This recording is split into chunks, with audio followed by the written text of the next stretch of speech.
ভারত কি দুবাইতে খেলছে বলে বাড়তি সুবিধা পেয়েছে, অনেকেই মন্তব্য করছে। এটা একটা টেকনিক্যাল দিক আছে, আমি মনে করি। রোহিতকে নিয়ে অনেক প্রশ্ন উঠেছিল, আর কি বলবেন সেই বিষয়টা? দেখো, সাকসেসের কোনো অল্টারনেট নেই।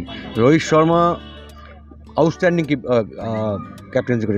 গৌতম গম্ভীর একটু রামগড়ের ছানা আছে, হাসে না, বছরে বোধহয় একবার হাসে, যাই না, কিন্তু গৌতম গম্ভীর বড়ভাবে সিরিয়াস এবং ও যেটা বিশ্বাস করে সেটাই করে। That is good.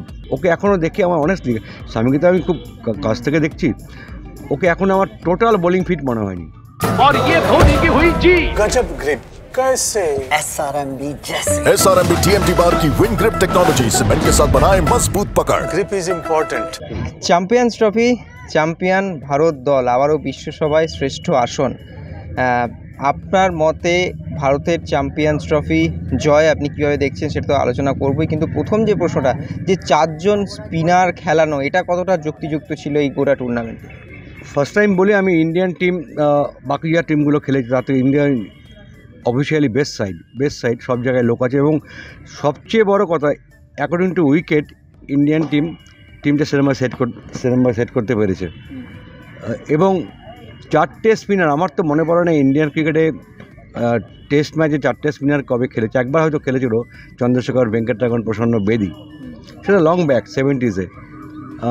তারপরে 17 ওভার তো লিমিটেড ওভার ক্রিকেট, 50 ওভারের খেলা, এখানে 4টে স্পিনার খেলার মতো ইন্ডিয়ান টিম ম্যানেজমেন্ট যে রিস্কটা নিয়েছিল সেটা 100% সাকসেসফুল। এই কারণে ইন্ডিয়া তো ম্যাক্সিমাম সব ম্যাচে তো দুবাইতে খেলেছে। দুবাইয়ের যে উইকেটটা ছিল স্লো ট্র্যাক ছিল, স্লো। দুবাইতে কিন্তু 350 রান হয় না, লক্ষ্য করে দেখবে। লাহোরের সঙ্গে দুবাইয়ের উইকেটের তুলনা অন্যরকম। ইন্ডিয়া যোগ্যতা হিসেবে খেলেছে, এবং 4টে স্পিনারই সবচেয়ে ইন্ডিয়ার অ্যাডভান্টেজ ছিল 4টে স্পিনারের মধ্যে 2টো অলরাউন্ডার, অক্ষর প্যাটেল এবং জাডেজা, যেটা ইজ এফেক্ট এ লট, এবং ইন্ডিয়া সাকসেসফুলি প্ল্যান করে ক্রিকেটটা খেলেছে। ভারত কি দুবাইতে খেলছে বলে বাড়তি সুবিধা পেয়েছে, অনেকেই মন্তব্য করছে। এটা একটা টেকনিক্যাল দিক আছে, আমি মনে করি। দেখো, একটা মাঠেই খেলছি, একটা হোটেলেই থাকছি, প্রপার রেস্ট পাচ্ছি। যেমন নিউজিল্যান্ড ধরো, তাকে কখনো লাহোর, কখনো দুবাই, এই যে ট্রাভেলিংয়ের যে একটা ক্লান্তি, সেটা একটা কিছুটা আছে, কিন্তু সেটা তো কি করে ICC যেমন করেছে। ইন্ডিয়া তো পাকিস্তানে খেলবে না, এটা তো অবশ্যই তো সবাই জানে। তো সেই দিক থেকে ইন্ডিয়ার কিছু করার নেই। একটু তা আজকাল ট্রাভেল করে প্লেয়ার, IPL-এ কীরকম ট্রাভেল হয় তুমি বলো? আজকে খেলা, সেই দিন রাত্রিবেলায় চলে যায়, পরের দিন সকালে পৌঁছলো, তার পরের দিন খেলা। So it's a part of the game. এবং সিনিয়র জুনিয়র কম্বিনেশন, এটা কতটা জরুরি ছিল গোটা দলটাতে? খুব ভালো। তুমি কী বলছো? তুমি ঋষভ পন্থ মাঠের বাইরে না, KL রাহুলকে যে মেনলি না, KL রাহুল তো আউটস্ট্যান্ডিং কিপার না, ইজ এ মেকশিফট কিপার, কিন্তু সেই তুলনায় ভালো কাজ চালিয়ে গেছে। এক প্লাস KL রাহুলের খেলাটা খুব সুন্দর, অ্যাজ এ ব্যাটিংটা তুমি লক্ষ্য করবে। KL রাহুল লক্ষ্য করে যে যেগুলো বড়ো মারে, যেগুলো 6 মারে, সব কিছু স্ট্রেট মারে, ও খুব কম মিড উইকেট বা পয়েন্টের ওপর দিয়ে মারে। তো এইখানে KL রাহুলকে নিয়ে গৌতম গম্ভীর বা রোহিত শর্মা বা টিম ম্যানেজমেন্ট যে চান্সটা নিয়ে, দ্যাট ইজ সাকসেসফুল। তাও সাকসেসের তো কোনো অল্টারনেট নেই। যদি আজ ইন্ডিয়া সেমিফাইনাল হেরে যেত, তখন বলতো হিউ অ্যান্ড ক্রাই, কেন ঋষভ খেললো না, কেন হর্ষদীপ খেললো না, কেন খেললো না, এইগুলোকে বলতোই। দ্যাট ইজ বাস্তব। এবং মোহাম্মদ শামির রিপ্লেসমেন্ট এখনও সেভাবে তৈরি হয়নি ভারতীয় দলে। যদিও বুমরা না থাকা অবস্থায় শামি সেই দায়িত্বটা পালন করেছেন, কিন্তু তারপরে আর সেরকম মুখ নেই। না, দেখো, শামিরও তো একটু বয়স হয়েছে, তাও একটু একটা ভালো, অত ইঞ্জুরি থেকে আসছে। ইঞ্জুরি ওকে এখনও দেখি আমার অনেস্টলি, শামিকে তো আমি খুব কাছ থেকে দেখছি, ওকে এখন আমার টোটাল বোলিং ফিট মনে হয়নি। হয়তো ইংলিশ ট্যুরে তো 4টে স্পিনার খেলবে না, অসম্ভব। ইংলিশ ট্যুর যেটা টেস্ট সিরিজ 5খানা, সেখানে বুমরা ফিরে এলে, শামি, বুমরা, হার্দিক অলরাউন্ডার, হয়তো আরেকটা স্পেশাল লাগবেই। হ্যাঁ, সেটা সিলেকশন কমিটি বুঝতে পারে, সিরাজ বা কাউকে নেবে হয়তো। সেখানে দেখো, শামি কিন্তু ইংল্যান্ডে ডিফারেন্ট বোলার হবে, আর বুমরা যদি টোটাল ফিট থাকে ইংল্যান্ড ট্যুরের আগে, তাহলে ইট উইল ডিফারেন্ট ক্রিকেট। এবং গৌতম গম্ভীরের কোচিং এবং রোহিত শর্মার অধিনায়কত্ব, রোহিতকে নিয়ে অনেক প্রশ্ন উঠেছিল, আর কি বলবেন সেই বিষয়টা?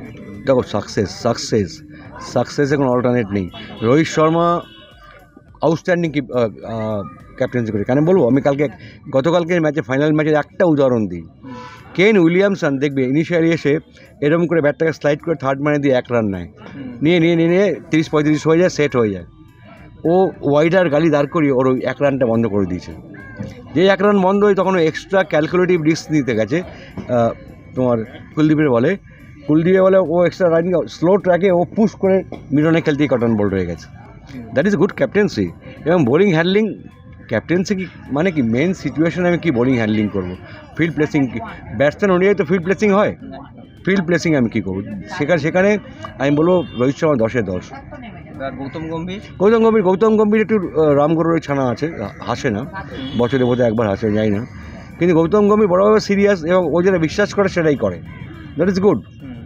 যেমন ঋষভের কেসটা বলছি আমি, যেটা ঋষভ হয়তো ও নিজের স্টেটের ছেলে, দিল্লিরই ছেলে, তাও কিন্তু টিমের স্বার্থে ও মনে করে যে আমি KL রাহুল আরও এফেক্টিভ হবে এবং সেটা হয়েছে।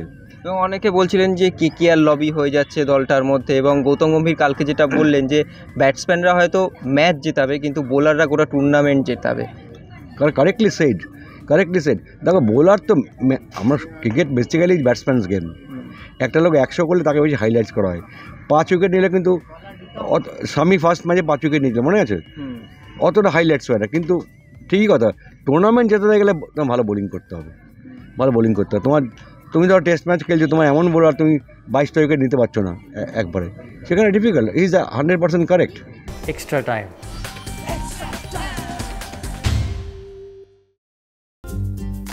লেটেস্ট নিউজ আর এক্সক্লুসিভ ভিডিওর সঙ্গে আপডেট থাকতে এখনই সাবস্ক্রাইব করুন আমাদের ইউটিউব চ্যানেল।